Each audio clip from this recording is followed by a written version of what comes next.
আসসালামু আলাইকুম। আরবিডি নিউজের সর্বশেষ আন্তর্জাতিক সংবাদে সবাইকে আমন্ত্রণ জানাচ্ছি। সঙ্গে আছি আমি রাজীব। প্রথমেই জেনে নেওয়া যাক কী থাকছে এখনকার সংবাদে। মিয়ানমারে সেনা অভ্যুত্থান, 2 বছরের কারাদণ্ড হতে পারে সু চির। হেগের আদালতে ইরানের পক্ষে রায়, আমেরিকার বিরুদ্ধে বিচার চলবে। মিয়ানমারের সামরিক শাসন ব্যর্থ করে দিন, আন্তর্জাতিক সম্প্রদায়ের প্রতি জাতিসংঘের আহ্বান। মিয়ানমারে ফেসবুক বন্ধ করল সেনা সরকার। যুক্তরাষ্ট্র যদি চুক্তি মেনে চলে আমরাও মানব বলছে ইরান। এবং সর্বশেষ থাকছে ভয়াবহ তুষার ঝড়ে নিউ ইয়র্কে জরুরি অবস্থা জারি। এতক্ষণ প্রধান অংশগুলো শুনলেন, এখন বিস্তারিত। তবে তার আগে রিকোয়েস্ট থাকবে ভিডিওটিতে একটি লাইক দিয়ে সাথেই থাকুন। মিয়ানমারে সেনা অভ্যুত্থান, 2 বছরের কারাদণ্ড হতে পারে সু চির। মিয়ানমারের ক্ষমতাচ্যুত স্টেট কাউন্সিলর অং সান সু চির 14 দিনের রিমান্ড মঞ্জুর করেছে দেশটির একটি আদালত। তার বিরুদ্ধে আনীত অভিযোগগুলোর মধ্যে রয়েছে আমদানি রপ্তানি আইন ভঙ্গ এবং অবৈধভাবে যোগাযোগ ডিভাইস ব্যবহার করা। এইসব অভিযোগে তার 2 বছরের কারাদণ্ড হতে পারে বলে আভাস পাওয়া যাচ্ছে। সু চির বাসভবন থেকে রেডিও ডিভাইস অর্থাৎ ওয়াকিটকি উদ্ধার করেছে মিয়ানমারের সেনাবাহিনী। ওই ডিভাইস তার দেহরক্ষীদের অনুমতি ছাড়াই ব্যবহার করা হচ্ছিল। আটকের পর সু চি এখন কোথায় আছেন তা এখনও নিশ্চিত করে কিছু বলেনি সেনাবাহিনী। তবে তাকে রাজধানী নেপিদোতে গৃহবন্দী করে রাখা হয়েছে বলে কয়েকটি সূত্রে থেকে জানা গেছে। মিয়ানমারে সেনা অভ্যুত্থানের বিরুদ্ধে ঐক্যবদ্ধ পদক্ষেপ গ্রহণের জন্য আহ্বান জানিয়েছেন জাতিসংঘের মহাসচিব অ্যান্তোনিও গুতেরেস। বিবৃতির মাধ্যমে তিনি বলেছেন, নির্বাচনে অস্বচ্ছতার অভিযোগ এনে দেশটির সেনাবাহিনী যে পদক্ষেপ নিয়েছে তা অগ্রহণযোগ্য। তাদের বুঝতে হবে এটা শাসনের কোনো উপায় না। একদিন আগে চীনের বিরোধিতার মধ্যে মিয়ানমার সেনাবাহিনীর বিরুদ্ধে একটি যৌথ বিবৃতি দিতে ব্যর্থ হওয়া নিরাপত্তা পরিষদ এখনও চেষ্টা করে যাচ্ছে। সংস্থাটি বলছে ওই বিবৃতি নিয়ে এখনও আলোচনা চলছে, যদিও সেনা অভ্যুত্থানের বিরুদ্ধে নিরাপত্তা পরিষদে যে কোনো পদক্ষেপের বিরোধিতা করছে চীন। সেনাবাহিনী ও বেসামরিক সরকারের মধ্যে নির্বাচনে জালিয়াতি নিয়ে বেশ কয়েক সপ্তাহ ধরে চলমান উত্তেজনার মধ্যেই সোমবার মিয়ানমারে সেনা অভ্যুত্থান ঘটে। মূলত তার পরপরই এনএলডি এর শীর্ষ নেত্রী অং সান সু চি, দেশটির প্রেসিডেন্ট এবং মন্ত্রিসভার সদস্যসহ প্রভাবশালী রাজনৈতিক ব্যক্তিদের আটক করে সেনাবাহিনী।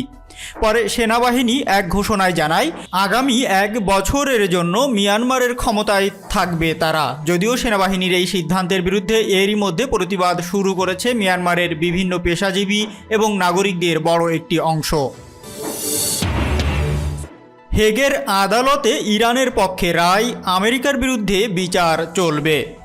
হেগের আন্তর্জাতিক বিচার আদালত ইরানের বিরুদ্ধে আমেরিকার একতরফা অর্থনৈতিক নিষেধাজ্ঞা আরোপ এবং 2 দেশের মধ্যে 1955 সালে স্বাক্ষরিত অর্থনৈতিক চুক্তি লঙ্ঘনের অভিযোগের বিচার করতে সম্মত হয়েছে।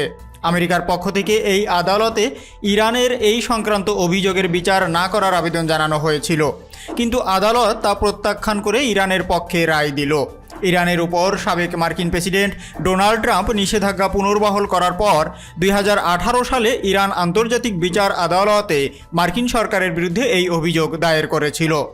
আদালতের প্রধান বিচারপতি বুধবার তার রায় ঘোষণা করে বলেন, আমেরিকা এই বিচারের শুনানি স্থগিত করতে যে আবেদন জানিয়েছিল বেশিরভাগ বিচারক তাকে ন্যায়সঙ্গত মনে করেনি। তারা বরং আমেরিকার বিরুদ্ধে ইরানের অভিযোগ খতিয়ে দেখতে সম্মত হয়েছে। 2020 সালে আন্তর্জাতিক বিচার আদালতে ইরানের আইনজীবীরা যুক্তিতর্ক উপস্থাপন করে বলেছিলেন, মার্কিন সরকার তেহরানের বিরুদ্ধে নিষেধাজ্ঞা পুনর্বহাল করে 1955 সালে 2 দেশের মধ্যে স্বাক্ষরিত অর্থনৈতিক সম্পর্ক বিষয়ক চুক্তি লঙ্ঘন করেছে। 2018 সালের 3 অক্টোবর আন্তর্জাতিক বিচার আদালত ইরানের বিরুদ্ধে আমেরিকার একতরফা অর্থনৈতিক নিষেধাজ্ঞা স্থগিতের নির্দেশ দিয়েছিল। বিশেষ করে ইরানে মানবিক পণ্য সরবরাহকে নিষেধাজ্ঞার বাইরে রাখতে ওয়াশিংটনের প্রতি আহ্বান জানিয়েছিল ওই আদালত। 2015 সালে ইরান ও 6 জাতিগোষ্ঠীর মধ্যে সই হওয়া পরমাণু সমঝোতা থেকে আমেরিকা 2018 সালের মে মাসে বের হয়ে যায়। এরপর ওয়াশিংটন তেহরানের বিরুদ্ধে একতরফা অর্থনৈতিক নিষেধাজ্ঞা আরোপ করলে ওই বছরেই জুলাই মাসে ইরান নেদারল্যান্ডের হেগে অবস্থিত আন্তর্জাতিক বিচার আদালতে মামলা দায়ের করে। 3 অক্টোবর জাতিসংঘের সর্বোচ্চ বিচার আদালত ইরানের পক্ষে সেই মামলার রায় দেয়, কিন্তু সে রায় বাস্তবায়ন না করে আমেরিকা উল্টো এই বিচার প্রক্রিয়া ন্যায্যতা নিয়ে প্রশ্ন তুলে বিচারের শুনানি স্থগিত রাখার আবেদন জানিয়েছিল।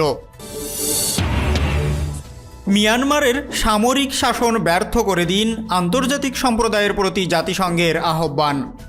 মিয়ানমারের সেনা শাসন ব্যর্থ করে দিতে আন্তর্জাতিক সম্প্রদায়ের প্রতি আহ্বান জানিয়েছে জাতিসংঘ। বুধবার এক বিবৃতিতে সংস্থাটির মহাসচিব অ্যান্তনিও গুতেরেস এই আহ্বান জানান, খবর বিবিসির। অভ্যুত্থানের নেতৃত্ব দেওয়া সেনা কর্মকর্তাদের উদ্দেশ্যে তিনি বলেন, এটি কোনো দেশ শাসনের উপায় হতে পারে না। নির্বাচনের দোহাই দিয়ে সরকারি কর্মকর্তাদের আটক করে রাখা কোনোভাবেই গ্রহণযোগ্য নয়। অবিলম্বে দেশটির রাষ্ট্রীয় উপদেষ্টা অং সান সু চি সহ অন্যান্য রাজনীতিবিদদের মুক্তির আহ্বান জানানো হয়েছে ওই বিবৃতিতে।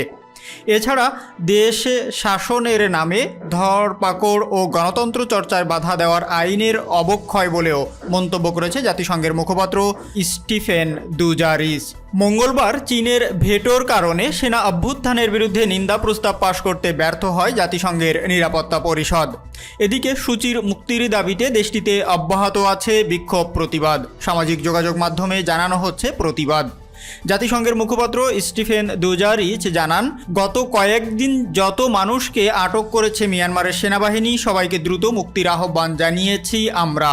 সু চির বিরুদ্ধে যে অভিযোগ গঠন করা হয়েছে সেটি গণতান্ত্রিক চর্চাকে বাধাগ্রস্ত করবে। একই সঙ্গে এটি শাসন ব্যবস্থার চরম অবক্ষয়। তাই সংকট সমাধানে বিশ্ব সম্প্রদায়কে আলোচনা চালিয়ে যেতে হবে। মিয়ানমারে ফেসবুক বন্ধ করল সেনা সরকার। মিয়ানমারে অস্থিতিশীলতা সৃষ্টির অভিযোগে এবার ফেসবুক পরিষেবা বন্ধ করা হয়েছে, কারণ এই মাধ্যমটি ব্যবহার করে মিয়ানমারে অস্থিতিশীল পরিবেশ সৃষ্টি করা হচ্ছে, খবর ব্লুমবার্গের। দেশটির যোগাযোগ মন্ত্রণালয় এক বিবৃতিতে এই তথ্য জানায়। ভুয়া সংবাদ ও মিথ্যা তথ্য ছড়িয়ে মানুষের মধ্যে বিভ্রান্তি ছড়ানো হচ্ছে, যার কারণে এই সিদ্ধান্ত নিয়েছে দেশটির বর্তমান সেনা সরকার। বলা হয়েছে, আগামী 7 ফেব্রুয়ারি পর্যন্ত মিয়ানমারে ফেসবুক পরিষেবা বন্ধ থাকবে। ইন্টারনেট সরবরাহকারী ও টেলিকম কোম্পানিগুলোকে এই সিদ্ধান্ত মোতাবেক ফেসবুক বন্ধ রাখতে হবে। উল্লেখ্য, মিয়ানমার পার্লামেন্টে নতুন সরকারের প্রথম অধিবেশন শুরু হওয়া মাত্র কয়েক ঘন্টা বাকি ছিল। এমন সময় ক্ষমতা দখলে নিল সেনাবাহিনী। গত রবিবার দিবাগত মাঝরাতে অং সান সু চি এবং প্রেসিডেন্ট উইন মিন্ট সহ সবাই অনেক গুরুত্বপূর্ণ নেতাকে আটক করা হয়। একই সঙ্গে 1 বছরের জরুরি অবস্থাও ঘোষণা করা হয়। যুক্তরাষ্ট্র যদি চুক্তি মেনে চলে আমরাও মানব, বলছে ইরান। যুক্তরাষ্ট্র যদি চুক্তি মেনে চলে আমরাও মানব বলে মন্তব্য করে ইরানের পররাষ্ট্র মন্ত্রণালয়ের মুখপাত্র সাইদ খাতিবজাদও বলেছেন, যুক্তরাষ্ট্রের মতো প্রতারক রাষ্ট্রের সঙ্গে আলোচনায় বসার প্রয়োজন আছে বলে মনে হয় না। এদিকে মার্কিন প্রেসিডেন্ট জো বাইডেনের নতুন প্রশাসন পরমাণু সমঝোতায় ফেরার জন্য ইরানকে কিছু শর্ত দিয়েছে। এর মাধ্যমে আমেরিকা ইরানের দিক থেকে কিছু ছাড় আদায় করার চেষ্টা করছেন বলে মন্তব্য করেছে দেশটির পার্লামেন্টারি পররাষ্ট্র সম্পর্ক বিষয়ক কমিটির চেয়ারম্যান আব্বাস গুলরু। তিনি সম্প্রতি বার্তা সংস্থা ইরান প্রেসকে দেওয়া সাক্ষাৎকারে বলেন, সাবেক মার্কিন প্রেসিডেন্ট বারাক ওবামা প্রশাসনে যেসব কর্মকর্তা ইরানের সঙ্গে পরমাণু সমঝোতার আলোচনায় জড়িত ছিল তাদের বাইডেন প্রশাসন গুরুত্বপূর্ণ পদগুলোতে বসাচ্ছে বলে যে খবর প্রচার করা হচ্ছে বিষয়টি আসলে তেমন নয়। এর কারণ হিসাবে তিনি বলেন, বাইডেনের পররাষ্ট্রমন্ত্রী পরমাণু সমঝোতা প্রসঙ্গে যে মন্তব্য করেছেন তা থেকে বোঝা যায় বাইডেন প্রশাসন এই বিষয়টি সহজ সমাধান চায় না। তিনি আরও বলেন, ওবামা ও তার পররাষ্ট্রমন্ত্রী জন কেরি যখন আলোচনার টেবিলে ইরানের সঙ্গে পরমাণু সমঝোতায় স্বাক্ষর করলে পিছনে তার মার্কিন ব্যাংক ও কোম্পানিগুলোকে বলে দিয়েছিল যে তারা যেন ইরানের সঙ্গে ব্যবসা বা ব্যাংকিং লেনদেন না করে। উল্লেখ্য, সাবেক প্রেসিডেন্ট বারাক ওবামার শাসন আমলে ইরানের সঙ্গে আরও 5 দেশকে সঙ্গে নিয়ে পরমাণু সমঝোতায় সই করে আমেরিকা। কিন্তু পরবর্তী প্রেসিডেন্ট ডোনাল্ড ট্রাম্প 2018 সালের মে মাসে সেই সমঝোতা থেকে আমেরিকাকে বের করে নেন। এদিকে মার্কিন গণমাধ্যম সিএনএনকে দেওয়া এক সাক্ষাৎকারে ইরানি পররাষ্ট্রমন্ত্রী জাভেদ জারিফ জানান, যুক্তরাষ্ট্র কিংবা অন্য কোনো দেশের চাপের কাছে মাথা নত করবে না ইরান, তবে সংকট সমাধানে সবসময় আগ্রহী তেহরান। ভয়াবহ তুষার ঝড়ে নিউ ইয়র্কে জরুরি অবস্থা জারি। ভয়াবহ তুষার ঝড়ে বিপর্যস্ত মার্কিন যুক্তরাষ্ট্রের জনজীবন। বন্ধ রাখা হয়েছে নিউ ইয়র্ক, ম্যাসাচুসেটস, পেনসিলভেনিয়ার স্কুল ও অফিস, এমনকি বাতিল হয়েছে শত শত ফ্লাইট। আপাতত স্থগিত রয়েছে প্রাণঘাতী করোনা ভাইরাসের টিকাদান কর্মসূচিও। মার্কিন মিডিয়া নিউ ইয়র্ক টাইমসের খবরে বলা হয়, পথঘাট পুরো বরফে ঢেকে গেছে, সেই সঙ্গে চলছে প্রবল ঝোড়ো হাওয়া। এর কবলে পড়তে হয়েছে প্রায় 6 কোটি মানুষকে। তুষারঝড় আমেরিকায় নতুন কিছু নয়, কিন্তু এবারের বিপর্যয়কে অন্যতম ভয়ঙ্কর বলে ধরা হচ্ছে। পরিস্থিতির দিকে নজর রেখে জরুরি অবস্থা ঘোষণা করা হয়েছে নিউ ইয়র্ক ও নিউ জার্সিতে।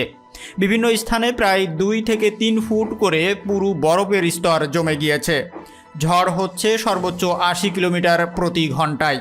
জরুরি কারণ ছাড়া কাউকে কোথাও যেতে নিষেধ করা হয়েছে। আপাতত তাই ঘরবন্দি ঝড়ের কবলে পড়া শহরের বাসিন্দারা। নিউ ইয়র্কে করোনা টিকাদানও আপাতত বন্ধ রয়েছে। শহরের গভর্নর অ্যান্ড্রু কুয়োমো পরিস্থিতি সম্পর্কে জানাতে গিয়ে বলেছেন, ভয়ঙ্কর ও জীবন বিপন্ন করা অবস্থা। তবে তার মধ্যেই তুষারপাতের আনন্দে মেতে উঠতে দেখা গিয়েছে অনেককেই। রাস্তায় বেরিয়ে বরফের পুতুল বানাচ্ছেন কেউ কেউ, আবার কেউ সাইকেলে কিংবা হেঁটেই বেরিয়েছেন বরফের ঢাকা শহরে। অনেকেই দেখা গেছে বরফের ঢাকা রাস্তায় ঘোরাঘুরি করতে। আগামী কিছুদিন আবহাওয়ার বিশেষ পরিবর্তন হওয়ার সম্ভাবনা নেই বলে জানাচ্ছেন আবহাওয়াবিদরা। এই সপ্তাহের শেষে কিংবা পরের সপ্তাহের শুরুতেও কনকনে ঠান্ডা ঝোড়ো হাওয়া বইতে থাকবে। ভিডিওটি যদি ভালো লাগে অবশ্যই লাইক করবেন এবং কমেন্টস করে জানিয়ে দিবেন এই সকল বিষয়ের উপর আপনার মূল্যবান মতামত। আর অবশ্যই আপনার পরিবার ও বন্ধুবান্ধবের ভিতর ভিডিওটি শেয়ার করে দেবেন। আল্লাহ হাফেজ।